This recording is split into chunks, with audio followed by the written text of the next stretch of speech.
5 minute से ज्यादा नहीं, समय की बाध्यता को मैं समझता हूं। तो उन्होंने तो 3 मिनट बताए।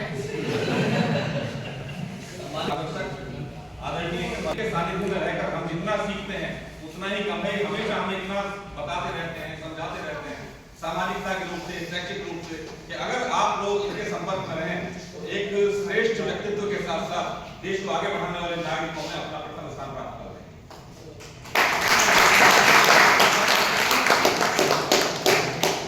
बहुत कर्मठ, ऊर्जावान और विद्वान इस महाविद्यालय के आचार्य श्री विजय गलंगी,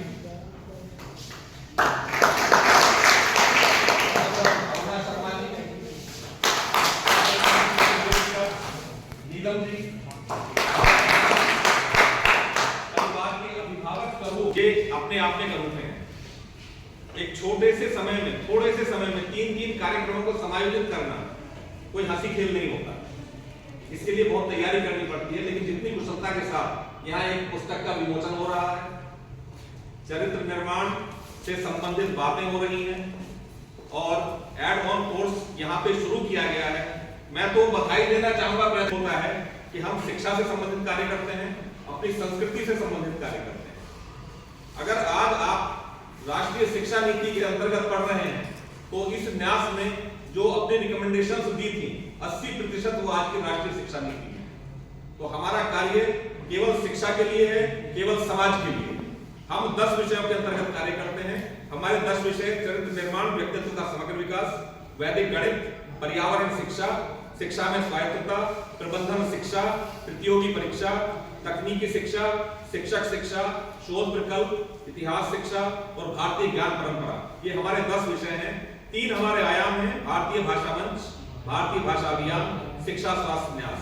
3 हमारे कार्य विभाग हैं, प्रकाशित कार्य, प्रचार प्रसार कार्य, महिला कार्य, और 2 हमने अभियान लिए हुए हैं, राष्ट्रीय शिक्षा नीति 2020 और शिक्षा से आत्मनिर्भरता। ये ऐसे विषय हैं कि जब हम इन सब पर मिलकर काम करते हैं तो हमारा देश विश्व गुरु के साथ साथ एक उत्कृष्ट शिक्षकों की श्रेणी में खड़ा हो जाता है। हमारे जो न्यास के ध्येय वाक्य हैं उन्हीं से परिलक्षित हो जाएगा कि हम क्या काम करते हैं, क्या नहीं करते हैं। हमारे जो ध्येय वाक्य है, पहला वाक्य है कि देश को बदलना है तो शिक्षा को बदलना होगा।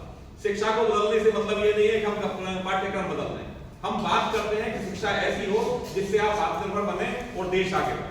दूसरा है माँ, मातृभूमि और मातृभाषा का कोई विकल्प नहीं है। आप अच्छी तरह समझते हैं, हमारी माँ सबसे बढ़कर है, हमारी मातृभूमि सबसे बढ़कर है और हमारी मातृभाषा सबसे बढ़कर है। यहाँ अंग्रेजी के विद्वान बैठे हैं, वो ये ना समझें कि मैं अंग्रेजी की बुराई कर रहा हूँ। वो अंतरराष्ट्रीय स्तर तक हम ना खुद आगे बढ़ सकते हैं, ना अपने देश को आगे बढ़ा सकते हैं।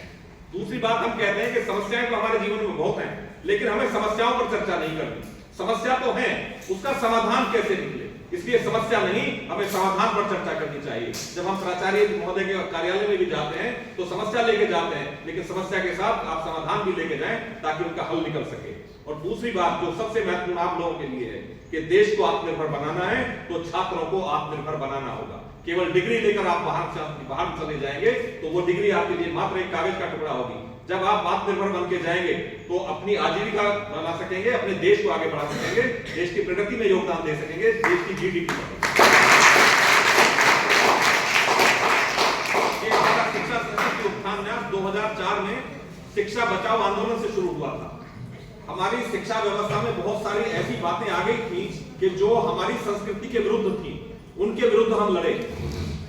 हमने एनसीईआरटी की पुस्तकों में परिवर्तन कराने का प्रयास किया, जब नहीं माने तो हमने 18 केस सुप्रीम कोर्ट में किए।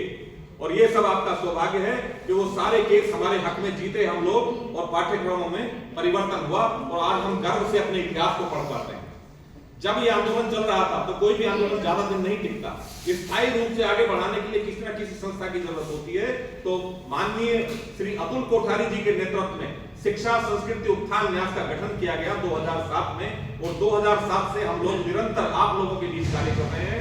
हमारा कार्य शिक्षा के क्षेत्र में ही विशेष रूप से है, लेकिन साथ ही साथ समाज में हम एक सामाजिक व्यक्ति कैसे बन सकते हैं, कुटुंब प्रबोधन, पर्यावरण शिक्षा, पंच परिवर्तन, इन सब की बात करते हुए हम एक श्रेष्ठ नागरिकों का निर्माण करने का प्रयास करते हैं। तो ये हमारा न्यास मार्गदर्शन में हम लोग काम करते हैं और इस मार्गदर्शन में काम करते हुए हम अपने देश को आगे बढ़ाने का प्रयास कर रहे हैं। अपनी संस्कृति को बचा तो रहे ही हैं, उसका संवर्धन भी कर रहे हैं। हमारी सनातन संस्कृति किस तरह से पूरे विश्व में अपना अलग स्थान प्राप्त करेगी, उसके लिए हम सब लोग प्रयास करते हैं। यहाँ पर मैं आपको एक सूचना और देना चाहूंगा कि इस वक्त महाकुंभ चल रहा है। इस सब लोगों की इच्छा है कि हम महाकुंभ में जाएं और पुण्य स्नान प्राप्त करें। तो हम छात्रों को, मेरा विशेष रूप से छात्रों को, अध्यापकों को, सभी के लिए आह्वान है कि आप लोग वहां जाएं। शिक्षा संस्कृति उत्थान न्यास ने वहां आप लोगों के लिए व्यवस्था की हुई है। आपके रहने की, खाने की सारी व्यवस्थाएं हैं।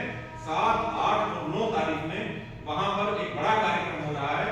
आप सब लोग उसके भागीदार बने और पुण्य प्राप्त करें। साथ ही ये महाकुंभ जो 144 वर्ष के बाद होने, ऐसी स्थिति आएगी कि आपके लिए एक सौभाग्य का विषय होगा। तो मैं आप सब लोगों से ये निवेदन कर रहा हूं कि आप सब लोग इसके भागीदार बने। यहाँ पर बैठी हुई है सुरभि जी, मैं शायद संभवतः इनका नाम लेना भूल गया था, क्षमा चाहता हूँ।